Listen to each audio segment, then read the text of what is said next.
नमस्कार दोस्तों, कैसे हैं आप लोग। मेरा नाम है रोहित तिवारी। करंट अफेयर्सों में आप सभी लोगों का स्वागत है। आज है 12 जून और आज की कुछ महत्वपूर्ण द हिंदू की खबरों के संबंध में बातचीत करेंगे। तो चलिए देखते हैं आज के कुछ महत्वपूर्ण खबरों के बारे में। सबसे महत्वपूर्ण खबर तो उड़ीसा से है कि उड़ीसा में चूंकि बीजेपी की ही सरकार बनी है तो वहाँ पर ट्राइबल से एक मुख्यमंत्री को चुना गया है जिनका नाम है मोहन मांझी। ठीक है, ये बीजेपी के ट्राइबल फेस हैं। इन्होंने बहुत अच्छा काम किया हुआ है, इनके पास अच्छा खासा अनुभव भी है वहाँ का। ये पहला आर्टिकल है कि उड़ीसा के नए मुख्यमंत्री बने हैं मोहन मांझी जी। ठीक है। दूसरा है कि यूनाइटेड नेशन सिक्योरिटी काउंसिल ने, जो सुरक्षा परिषद है, उसने इसराइल और हमास के बीच में चल रहे युद्ध को समाप्त करने के लिए एक प्रस्ताव को मंजूरी दे दी है, जिसको बहुमत से पारित कर दिया गया, जिसको 14-0 से पारित कर दिया गया। क्योंकि इसमें रूस हिस्सा नहीं था, जो 15 मेंबर्स थे यूनाइटेड नेशन सिक्योरिटी काउंसिल के, इसमें रूस शामिल नहीं था, उसने वोट देने से इनकार कर दिया। ठीक है। तीसरा आर्टिकल है, सरोद प्ले करने वाले एक बहुत ही महत्वपूर्ण व्यक्ति राजीव तारानाथ जी का निधन हो गया है। ठीक है, वो सरोद प्ले करने वाले थे, बहुत ही एक शानदार म्यूजिशियन थे। ठीक है, इनको पद्मश्री अवार्ड भी मिला हुआ है। इनका अभी निधन हो गया है। और अगला आर्टिकल है, इंडियन इंस्टीट्यूट ऑफ साइंस ने जो है एक ऐसा मेथड डेवलप किया है जिसमें पानी से हैवी मेटल को निकाला जा सकता है। ठीक है, ये एक बहुत महत्वपूर्ण खोज है।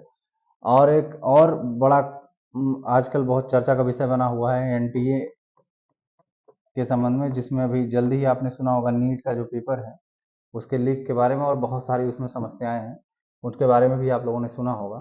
और सबसे लास्ट का आर्टिकल है, यूनाइटेड नेशन ने 2025 को, वर्ष 2025 को ईयर ऑफ क्वांटम साइंस जो है घोषित कर दिया है। ठीक है, ये काफ़ी इंपॉर्टेंट सवाल है। कई बार सवाल ऐसा पूछता है कि 2025 जो वर्ष है उसको किसके नाम पर रखा गया है या किसके लिए समर्पित किया गया। ठीक है, तो यूनाइटेड नेशन हर साल जो है आने वाले वर्षों को वो कर देती है, एक प्रकार से ये घोषित करती है कि वो किसके नाम पर रखा जाएगा या किसके लिए समर्पित होगा। ठीक है, तो ये सारा आर्टिकल्स था। चलिए इसको अच्छे से डिस्कस करते हैं। सबसे पहला आर्टिकल है मोहन मांझी जी के बारे में, जो कि इस समय उड़ीसा के नए मुख्यमंत्री हैं। शपथ ग्रहण आज ही वो शपथ ग्रहण करेंगे इसका। ठीक है, मोहन मांझी जी हैं। चूंकि टोटल 147 मेंबर की जो है विधानसभा है उड़ीसा में। ठीक है, और अभी हाल ही में उड़ीसा में जो लेजिस्लेटिव असेंबली के रिजल्ट आए हैं उसमें बीजेपी ने भारी बहुमत से विजय प्राप्त की है, जिसमें बीजेपी को टोटल 78 सीट पर जीत मिली है। ठीक है, लेकिन ये भी एक मामला था कि जब वहां से चुनाव लड़ रहे थे बीजेपी वाले तो उन्होंने अपना कोई मुख्यमंत्री का कोई चेहरा या किसी मुख्यमंत्री को उन्होंने घोषित नहीं किया था। ये तो जब रिजल्ट आ गया उसके बाद अशोक मांझी जी को, सॉरी, मोहन मांझी जी को मुख्यमंत्री बनाया गया। मतलब कोई फेस नहीं था वहां पर, सिर्फ नरेंद्र मोदी जी के नाम पर ही जो है वोटिंग हुई और बहुत भारी बहुमत से वहां से लोग जीत हासिल कर लिए। ठीक है, ये पूरा मामला है कि मोहन मांझी जी को उड़ीसा का मुख्यमंत्री नियुक्त किया गया है। ठीक है, अब चलिए कुछ कॉन्स्टिट्यूशनल प्रोविजन समझ लेते हैं, संवैधानिक प्रावधान चीफ मिनिस्टर के संबंध में। आपको पता ही होगा जिस तरीके से संसदीय शासन प्रणाली में प्रधानमंत्री जो होता है वो मुखिया होता है वास्तविक, ठीक उसी तरीके से राज्य के स्तर पर जो मुख्यमंत्री होता है वो भी राज्य के जो सरकार होता है उसका मुखिया होता है। ठीक है, तो जो गवर्नर होता है वो नाम मात्र का मुखिया होता है। आपको पता होना चाहिए कि गवर्नर जो होता है वो नाम मात्र का मुखिया होता है, और जो मुख्यमंत्री होता है, मुख्यमंत्री वो वास्तविक मुखिया होता है। ठीक है, उसी तरीके से जैसे नेशनल या राष्ट्रीय स्तर पर या संघ के स्तर पर प्रधानमंत्री और राष्ट्रपति के संबंध में जो बात है वही यहाँ भी लागू होती है। और मुख्यमंत्री को नियुक्त कौन करता है? मुख्यमंत्री को नियुक्त करता है गवर्नर, और मुख्यमंत्री की सलाह पर ही जो मंत्री परिषद होती है उसको नियुक्त किया जाता है गवर्नर के द्वारा। ठीक है, इसको कौन नियुक्त करता है? गवर्नर के द्वारा नियुक्त किया जाता है। ये पूरा आपका मामला है, और यह ठीक वैसे ही होता है जैसे संघ के स्तर पर प्रधानमंत्री की नियुक्ति होती है। और उसी तरीके से भारतीय संविधान में कोई ऐसा प्रोविजन या कोई प्रक्रिया नहीं दी गई है किस तरीके से मुख्यमंत्री को चुना जाएगा। जो भी पार्टी जीतती है उसका जो सबसे बड़ी पार्टी होती है, जिसने सबसे बड़े वो सीट हासिल किए होते हैं, या ऐसे दूसरे शब्दों में बोले तो उनको बहुमत मिला होता है, राज्यों में, तो उन्हीं को मुख्यमंत्री बनाया जाता है, ऐसे पार्टी के नेताओं को।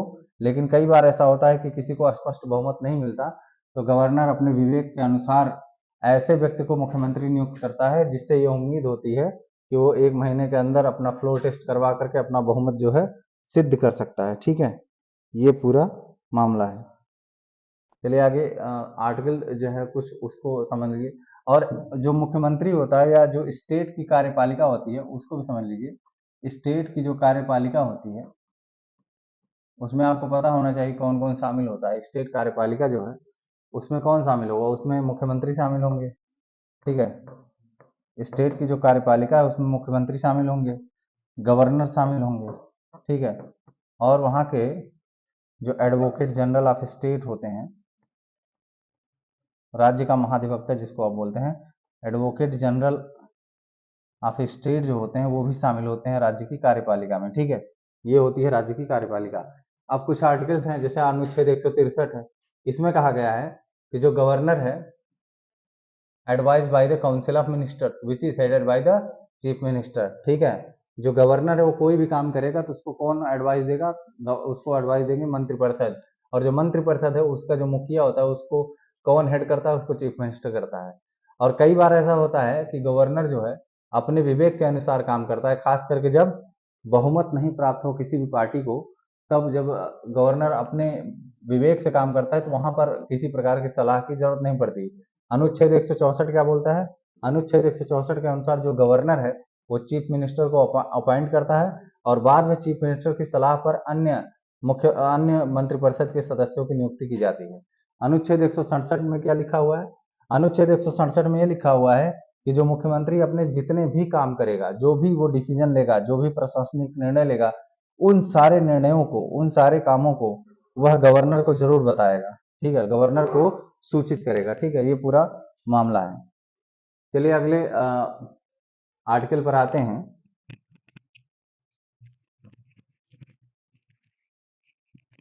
इसमें कहा गया है कि यूनाइटेड नेशन सिक्योरिटी काउंसिल जो है उसने एक रेजोल्यूशन पास कर दिया, एक प्रस्ताव पास कर दिया है जिसमें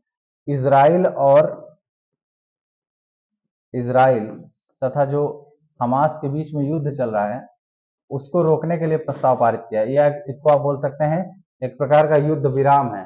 ठीक है, तो इसको समझिए।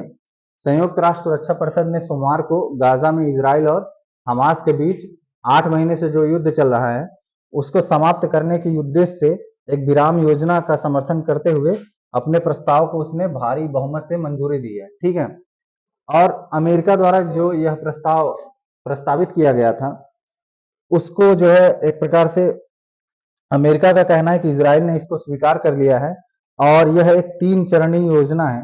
मतलब ये 3 चरण में ये जो योजना बनाई गई है उसको 3 चरण में एग्जीक्यूट किया जाएगा, तो इसलिए इसको बोलते हैं यह 3 चरणीय योजना है। और जो उग्रवादी फिलिस्तीनी है उसका जो समूह है उसी को हम बोलते हैं हमास। जो फिलिस्तीनी उग्रवाद है उसका जो समूह है उसी को तो हम हमास बोलते हैं। उसने भी एक प्रकार से इसको स्वीकार कर लिया है। ठीक है, लेकिन फिर भी इसके बाद भी हम ऐसा बोल सकते हैं कि अभी तक जो है यह संशय बना हुआ है कि इजराइल और हमास मिलकर इसको लागू करेंगे कि नहीं। तो बात अगर वोटिंग की जाए तो यूनाइटेड नेशन सिक्योरिटी काउंसिल में 14 वोटिंग हुई, 14 के 14 वोटिंग जो है वो इसी पक्ष में की गई कि अब इजराइल और हमास के बीच में जो युद्ध है उसको रोक दिया जाए, सीज फायर कर दिया जाए। ठीक है, और रूस जो है इस वोटिंग में शामिल नहीं हुआ और रूस ने ये बोला कि हमको चूंकि अच्छे से समझाया नहीं गया, हम लोगों को सही से समझ में नहीं आया कि आखिर यह प्रस्ताव किसके लिए पारित किया गया और इसकी डिटेलिंग क्या है, इसलिए रूस ने इसमें शामिल होने से इनकार कर दिया। ठीक है, इजराइल और हमास इस योजना पर आगे बढ़ने के लिए सहमत हैं कि नहीं है, ये भी एक बड़ा सवाल है। ठीक है, ये भी अपने आप में एक बड़ा सवाल है। अब हमास ने कहा कि वह प्रस्ताव को स्वीकार किए जाने का स्वागत तो करता है और इसको लागू करने के लिए इजराइल के साथ मध्यस्थता वार्ता में मध्यस्थों के साथ काम करने के लिए भी वह तैयार है। परंतु हमास ये कह रहा है कि इसको इजराइल अगर अपने तरीके से लागू करेगा तभी ये काम बन पाएगा। और दूसरी चीज इजराइल ने जिन जिन हिस्सों पर कब्जा कर रखा है हमास कहता है कि हम जब तक उस हिस्से को छुड़ा नहीं लेंगे तब तक हम जो है इस युद्ध को रोक नहीं सकते। और ठीक उसी जगह पर इजराइल भी बोल रहा है कि अभी हमारा कोई विचार नहीं है कि हम यह युद्ध रोकें। ठीक है, ये पूरा आपका मामला है। अब थोड़ा सा यूनाइटेड नेशन के बारे में समझ लीजिए, संयुक्त राष्ट्र संघ के बारे में। तो यूनाइटेड नेशन जो है उसका, the United nation was form the following devastating world war second, मतलब जब द्वितीय विश्व युद्ध समाप्त हुआ उसके बाद जो है इसको निर्मित किया गया। ठीक है, दूसरी चीज, the representative of 50 government met in San Francisco on 25 April 1945 to draft what would be become the United Nation Charter. The charter was adopted on, मतलब यूनाइटेड नेशन का जो चार्टर है उसको कब अडॉप्ट किया गया, उसको अडॉप्ट किया गया 25 जून 1945 को, और यह इफेक्ट में, यह प्रभाव में कब आया, 24 अक्टूबर 1945 को। ठीक है, और 1945 में ही यूनाइटेड नेशन का भी गठन हुआ था। ठीक है, तो इससे संबंधित एक इन्फोग्राफिक्स है, उसको समझ लीजिए। उसमें लिखा गया है, the United nation established in San Francisco through a treaty signed by 51 countries officially commenced to operate on October 24, 1945। ठीक है, अच्छा, इसके कुछ महत्वपूर्ण अंग हैं यूनाइटेड नेशन के, कुछ महत्वपूर्ण अंग हैं, उनके बारे में भी समझ लीजिए। उसमें सबसे महत्वपूर्ण अंग है जनरल असेंबली है इसकी, दूसरा सिक्योरिटी काउंसिल है, और एक और है इकोनॉमिक एंड सिक्योरिटी काउंसिल। चौथा है महत्वपूर्ण इसका अंग ट्रस्टीशिप काउंसिल, और आपको पता ही होगा इंटरनेशनल कोर्ट ऑफ जस्टिस भी इसका एक बहुत महत्वपूर्ण अंग है।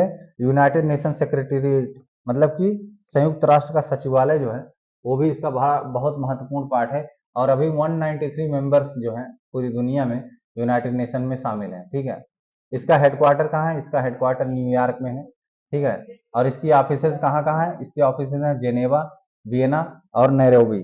ठीक है, परमानेंट मेंबर्स इसके कौन कौन से हैं इसको भी समझ लीजिए, कई बार इस पर सवाल पूछा गया है और आपको पता ही होना चाहिए।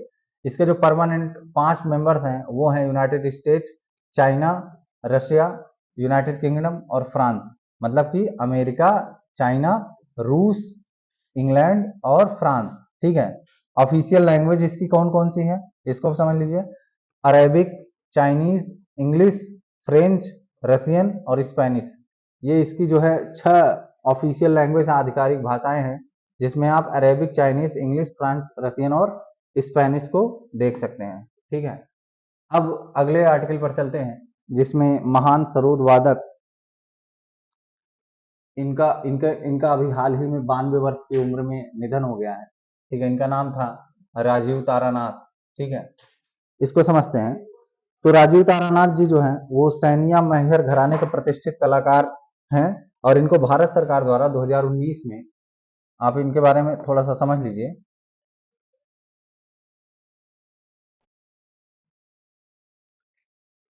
इनके बारे में थोड़ा समझ लीजिए, राजीव तारानाथ जी जो हैं वो, उनको बहुत सारे पुरस्कार भी मिले हुए हैं। एक तो सबसे इनका घराना समझ लीजिए, इनका जो घराना है वो सैनिया महर घराना है। ठीक है, कई बार सवाल पूछता है कि मतलब राजीव तारानाथ जी जो है किस घराने से संबंधित हैं, और इनको भारत सरकार द्वारा 2019 में पद्मश्री पुरस्कार दिया गया था। 2000 में इनको संगीत नाटक अकादमी पुरस्कार मिला था, और कर्नाटक के द्वारा राज्योत्सव पुरस्कार 1996 में इनको हासिल हुआ है, और 2018 में इनको संगीत विद्वान पुरस्कार मिला। 2019 में इनको नादोजा पुरस्कार से सम्मानित किया गया। ठीक है, ये पूरा मामला है उनके संबंध में। अब थोड़ा समझते हैं, IISc Indian institute of science Bengaluru ने एक ऐसा मेथड डेवलप किया है जिससे कि पानी से हैवी मेटल्स को मतलब निकाल दिया जाएगा, और उसके बाद भी, जैसे होता क्या है, कई बार हम वाटर से जो है हैवी मेटल्स को निकाल तो देते हैं, कंटामिनेटेड मेटल्स निकल जाते हैं, लेकिन फिर से वो पानी में मिल जाते हैं आके। जैसे मान लो आर्सेनिक हुआ, आर्सेनिक को अगर हम पानी से निकाल रहे हैं, बहुत सारी ऐसी टेक्निक्स हैं जिसमें आर्सेनिक को पानी से निकाला जाता है, लेकिन वापस से फिर हम उनको ऐसी जगह ले जाकर फेंक देते हैं जहां से वापस वो ग्राउंड वाटर में मिल जाते हैं, तो मतलब उनको निकालने का कोई फायदा नहीं हुआ। ठीक है, ये पूरा मामला है। तो IISc बेंगलुरु के जो वैज्ञानिक है उन्होंने कहा है कि हम लोगों ने एक ऐसा मेथड डेवलप किया है जिसके जिसके द्वारा हम क्या करेंगे, उसको हम पानी से निकालेंगे, अलग चीज है, और उसको ऐसी जगह ले जाकर डंप करेंगे कि वो वापस पानी में आकर नहीं मिल सकेगा। ठीक है, ये पूरा मामला है। तो भारतीय विज्ञान संस्थान के जो शोधकर्ता हैं, उन्होंने भूजल से आर्सेनिक जैसे भारी संदूषकों को निकालने की एक प्रक्रिया को विकसित किया है, जिसके अनुसार यह 3 चरणीय एक विधि है, ठीक है। इसमें क्या होगा, अभी तक तो इसको इनको पेटेंट हासिल नहीं हुआ, मतलब इन्होंने अभी इस प्रक्रिया पर कोई पेटेंट हासिल नहीं किया है, उन्होंने पेटेंट नहीं लिया हुआ है, लेकिन फिर भी ये जो भूजल होता है, जो ग्राउंड वाटर है, उसमें आज के ज़माने में आप देखेंगे कि बहुत सारे प्रदूषक उसमें मिले हुए हैं। जैसे फ्लोराइड मिला होता है, ठीक है, आर्सेनिक मिला होता है, कई बार तो मरकरी का भी जो है लेवल बहुत सारे स्टेट्स में बहुत ज़्यादा हाई पाया गया है, ठीक है। ये पूरा मामला है। तो ये जो तकनीक है, तकनीक इसमें विशेषता यही है कि बहुत सारी ऐसी टेक्निक्स हैं जिसके द्वारा आर्सेनिक पानी से निकाला जाता है, लेकिन वो वापस उनको हटाने के बाद फिर आकर पानी मिल जाता है। लेकिन जो यह तकनीक है, इसमें क्या है, इसमें आप पानी से तक आर्सेनिक को निकाल सकते हैं और स्वच्छ पानी जो है उपलब्ध करा सकते हैं, ठीक है। और आर्सेनिक जब हम पानी से निकालते हैं तो उसके हटाने के बाद हम उसको ऐसी जगह या उसका कुछ ऐसा हम लोग सोल्यूशन निकालें जिससे वो दोबारा इन्वायरमेंट में, जैसे कि आर्सेनिक जो है निकलने के बाद दोबारा इन्वायरमेंट में सम्मिलित ना हो या वो वापस आकर के पानी मिल ना जाए, ऐसी कोई जो है टेक्नोलॉजी जो है आईआईएससी बेंगलुरु ने विकसित की है। आईआईएससी ने अपने रिपोर्टों में यह बताया है, उनके रिपोर्टों के अनुसार, कि भारत के 21 राज्य के 21 स्टेट के तकरीबन 113 जिलों में जो है, वहां पर अगर आप देखेंगे तो आर्सेनिक का जो स्तर है वो 0.01, ठीक है, 0.01 मिलीग्राम पर लीटर है, ठीक है। ये लेवल है आर्सेनिक का लगभग 113 जिलों में, ठीक है। और जबकि 23 राज्यों के 223 जिलों में फ्लोराइड का जो स्तर है, जो फ्लोराइड का स्तर है, उसका स्तर जो है 1.5 मिलीग्राम से अधिक है। फ्लोराइड का स्तर जो है 1.5 मिलीग्राम से अधिक है, ठीक है। ये तो पूरा है। और जो कि बीएससी भारत का एक भारतीय मानक ब्यूरो है, जिसको हम बीआईएस बोलते हैं, ठीक है। भारतीय मानक ब्यूरो ने जो निर्धारित किया हुआ मात्रा है कि पानी में कितना संदूषक हो सकता है, उसके निर्धारित मात्रा से बहुत ज्यादा मात्रा में पाया जाता है, ठीक है, जो कि हमारे शरीर के लिए काफी घातक है, ठीक है। इन्हीं सब चीजों के संबंध में जो है आईआईसी बेंगलुरु ने अपना एक विधि विकसित किया है, जिसमें वो जितने भी मेटल्स हैं, जितने भी संदूषक हैं, उनको बाहर निकाल सकता है, ठीक है। ये पूरा आपका मामला है। अब सुप्रीम कोर्ट ने एक डिसीजन दिया हुआ है, नीट और एनटीए से संबंधित एक मामला है। अभी आपने हाल ही में समाचारों में सुना होगा कि इस बार क्या हुआ, नीट का जब रिजल्ट आया तो नीट के रिजल्ट में तकरीबन 67 बच्चे जो है, उन्होंने 720 में 720 मार्क हासिल किए, जो कि आज तक के इतिहास में ऐसा कभी हुआ नहीं था। अगर नीट जैसे एग्जाम को इसको जो टॉप करने वाले बच्चे होते हैं, वो मैक्सिमम 3 से 4 बच्चे ऐसे होते हैं जिनको पूरे पूर्णांक हासिल होते हैं, ठीक है। अब यहाँ पर आप देख रहे हैं कि 67 बच्चे जो हैं, उनको 720 में से 720 अंक हासिल हुए हैं, तो अपने आप में एक बहुत बड़े सवाल का कारण बनता है। और दूसरा चीज, कुछ ऐसे बच्चे हैं जिनको 718 मार्क हासिल हुए हैं, 719 नंबर मिले हुए हैं, ठीक है। और ये नंबर जो है टेक्निकली आपको कभी मिल ही नहीं सकते नीट के एग्जाम में, क्योंकि इसमें जो है हर क्वेश्चन जो है 4 नंबर का होता है, ठीक है। और एक क्वेश्चन गलत होने पर 1 मार्क काट लिया जाता है, ठीक है। तो इस हिसाब से देखा जाए तो आपको ये नंबर मिल नहीं सकता। बाद में जब एनटीए से यह पूछा गया कि आखिर ऐसा नंबर कैसे मिल रहा है बच्चों को, तो एनटीए ने कहा कि हमने, चूंकि बहुत सारे बच्चों के साथ ऐसा हुआ कि उनको समय की कमी हुई, मतलब उनके सेंटर में बहुत सारी समस्याएं आई, इस वजह से हमने उनको ग्रेस मार्क दे दिया, ठीक है। ग्रेस मार्क ग्रेस मार्क की वजह से उनके नंबर बढ़ गए और कई बच्चों को तो 720 नंबर मिल गए ग्रेस मार्क की वजह से, और वो टॉपर बन गए। लेकिन सवाल ये पैदा होता है कि जो आप पूरा एनटीए का जो एग्जाम का जो नोटिफिकेशन है, उसमें जब आप पढ़ेंगे तो उसमें लिखा गया है कि जब अगर टाइम की कमी होती है, कभी भी टाइम की कमी हो जाती है, किसी टाइम की समस्या आ जाती है बच्चों को, तो या तो उनके नंबर को बढ़ा दिया जाता, सॉरी, उनके टाइम को बढ़ा दिया जाता है, मतलब उनको एक्स्ट्रा टाइम दिया जाता है, या दूसरी चीज, उनको दोबारा से पेपर करवाया जाता है। 2 चीजें होती है, कभी ग्रेस मार्क नहीं दिया गया, आज तक के इतिहास में कभी ग्रेस मार्क नहीं दिया गया। तो ये बहुत सारी चीजें जो हैं वो प्रश्न चिन्ह खड़ा करती हैं। तो इसी संबंध में जो है कुछ महत्वपूर्ण शिक्षाविद हैं जो आज के जमाने में बहुत बड़े स्तर पर काम कर रहे हैं, खास करके एक फिजिक्स वाला इंस्टीट्यूट है जिसके प्रमुख हैं अलक पांडे जी। इन्होंने सुप्रीम कोर्ट में एक याचिका दायर की और उसमें यह मांग की गई कि इन सारी चीजों का जांच किया जाना चाहिए और जांच से जो भी निर्णय निकल कर आता है, जो भी इसका परिणाम आता है, उसका न्यायपूर्ण ढंग से उसको लागू किया जाना चाहिए। तो सुप्रीम कोर्ट ने इसी मामले को आगे बढ़ाते हुए ऐसा कहा कि जो रिजल्ट आया हुआ है उसमें जो काउंसलिंग हो रही है उसको तो करवाना ही पड़ेगा, काउंसलिंग रुकने वाली नहीं है। हालांकि सुप्रीम कोर्ट ने ऑलरेडी ये बताया है कि हम लोगों ने एनटीए को नोटिस भेज दिया गया है और सुप्रीम कोर्ट ने यह भी बोला कि जो पवित्रता है इस संस्था की उस पर सवाल जो है खड़े हो गए हैं। ठीक है, जो सैंक्टिटी है, जो पवित्रता है इस एनटीए की, उस पर एक प्रकार से सवाल लग गया है और उसी सवाल का जो है कहीं ना कहीं जवाब हमको आने वाले समय में मिल जाएगा। ठीक है, और अदालत ने यह भी बोल दिया कि मौखिक रूप से काउंसलिंग प्रक्रिया जो है उस पर रोक लगाने से उन्होंने इनकार कर दिया। ठीक है, और उन्होंने ये भी कहा कि अदालत को एनटीए से ये जवाब चाहिए कि आप सीधे नीट की पवित्रता को जो है प्रभावित कर रहे हैं। मतलब कि बच्चों का जो बच्चों की जो आशा होती है, बच्चों की जो उम्मीदें होती हैं, उन पर एक प्रकार से पानी आपने फेर दिया है। उनके साथ जो अन्याय हुआ है उस पर भी सवाल खड़ा हो गया है। तो इन सारी चीजों को जो है मामला आगे बढ़ाया जाएगा और काउंसलिंग तो शुरू हो गई है लेकिन इस पर जांच आगे जारी रहेगी। ठीक है, ये पूरा मामला हुआ है और मैंने आपको बता ही दिया कि क्या क्या समस्याएं थी, कि बहुत सारे बच्चों हैं जिनको 720 प्राप्त हुआ है, जो कि एक सवाल खड़ा करता है एक प्रकार से। ठीक है, ये पूरा आपका मामला हुआ। अब चलिए आज का जो लास्ट आर्टिकल है उसके बारे में समझते हैं। United nation declares 2025 the year of quantum science.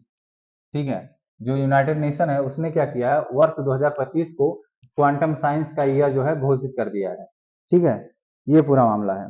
और संयुक्त राष्ट्र ने कहा है कि वर्ष 2025 जो है वह क्वांटम विज्ञान और प्रौद्योगिकी का अंतर्राष्ट्रीय वर्ष है। ठीक है, क्या है, क्वांटम विज्ञान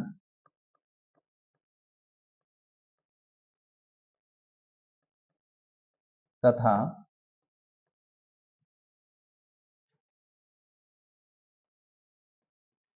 प्रौद्योगिकी का वर्ष। जैसे हर साल आपने देखा होगा कि यूनाइटेड नेशन जो है हर साल तय करता है, घोषित करता है कोई न कोई महत्वपूर्ण विषय। तो इस बार का जो 2025 का वर्ष है उसमें क्वांटम विज्ञान को जो है एक प्रकार से तय किया गया है। तो इसमें एक बयान देते हुए यूनाइटेड नेशन ने कहा कि जो क्वांटम साइंस है उसका जो महत्व है पूरी दुनिया में, उसको समझना होगा और उसी के हिसाब से जो है हम बहुत सारी जागरूकता फैलाएंगे, पूरी दुनिया भर में एक अवेयरनेस फैलाई जाएगी। उसी को ध्यान में रखते हुए यह प्रस्ताव जो है लागू किया गया और बहुत सारी चीजों में भी जो है इसका एक प्रकार से एप्लीकेशन आप देख सकते हैं कि क्वांटम साइंस जो है वो आज के जमाने में कितना महत्वपूर्ण हो सकता है। ठीक है, अगर इसी संबंध में कहा जाए कि संयुक्त राष्ट्र ने एक बयान दिया, उसमें कहा, उसमें उसने बताया कि international union of pure and applied physics तथा international union of pure and applied chemistry और इंटरनेशनल यूनियन ऑफ क्रिस्टलोग्राफी और international union of history and philosophy of science and technology जो है, इन्होंने भी इस ईयर को जो है ये जो तय किया गया उसको अपनी तरफ से समर्थन दिया है। क्यों? क्योंकि उनको ये पता है कि जो आने वाले वर्षों में क्वांटम विज्ञान है उसका महत्व जो है पूरी दुनिया के लिए बढ़ सकता है। और आप ये भी समझिए जो मौसम विज्ञान की प्रणाली है, खास करके मौसम को प्रेडिक्ट करने की कि आने वाला वेदर कैसा होगा, क्लाइमेट कैसा होगा, उसमें क्वांटम कंप्यूटर्स का बहुत बड़ा योगदान है। ठीक है, और आने वाले वर्षों में योगदान और भी बढ़ाएगा।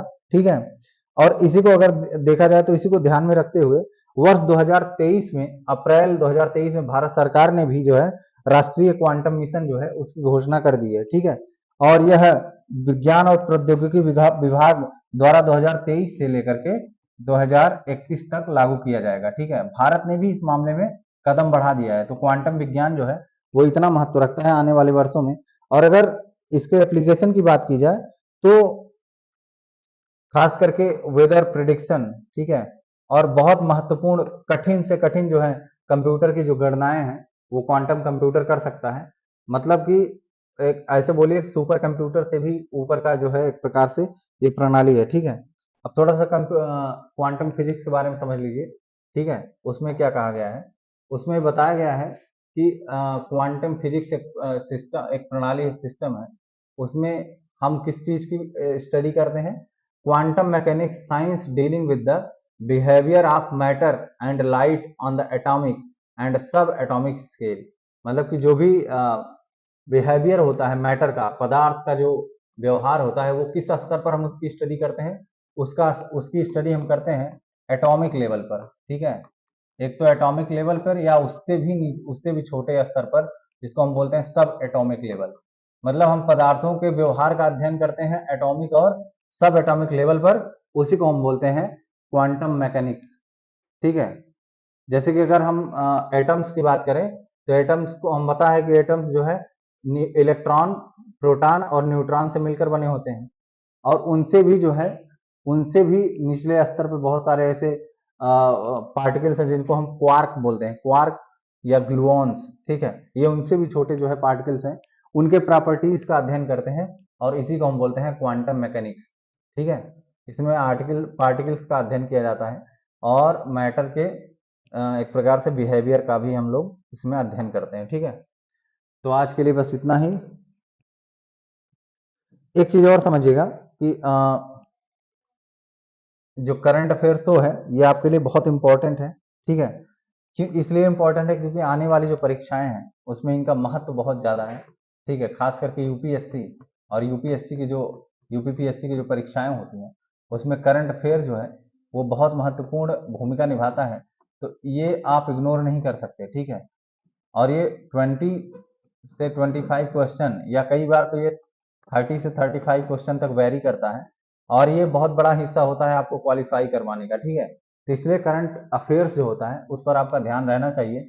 और अगर आप डेली करंट अफेयर जो है फॉलो करते हैं, अगर रोज आप डेली करंट अफेयर फॉलो करेंगे, तो जो आप मंथली या 6 महीने पर जब आप करंट अफेयर पढ़ेंगे तो आपके ऊपर ज़्यादा बोझ नहीं रहेगा। ठीक है, क्योंकि आप डेली टू डेली इसको फॉलो कर रहे हैं, तो जो आप एनुअल 6 महीने की जो मैगजीन है या मंथली मैगजीन जो है उसको भी फॉलो करेंगे तो उस पर बहुत ज़्यादा आप प्रेशर नहीं हो पाएगा, क्योंकि आपको बहुत सारी चीज़ों के बारे में जानकारी ऑलरेडी रहती है। ठीक है, तो इसलिए आपको पढ़ने में आसानी होगी। तो सबसे महत्वपूर्ण मुद्दा यही है, तो अब इसको जो है आप रोज जो है प्रयास किया करिए, थोड़ा सा टाइम निकालकर आप करंट अफेयर देखिए। ठीक है, तो थैंक यू वेरी मच। आप चैनल ये वीडियो देखने के लिए बहुत बहुत शुक्रिया। ठीक है, चैनल को सब्सक्राइब करिए, शेयर करिए और लाइक करिए, और ऐसे लोगों को जो है शेयर करिए जिनको इनकी आवश्यकता है। ठीक है, तो आज के लिए बस इतना ही। Thank you.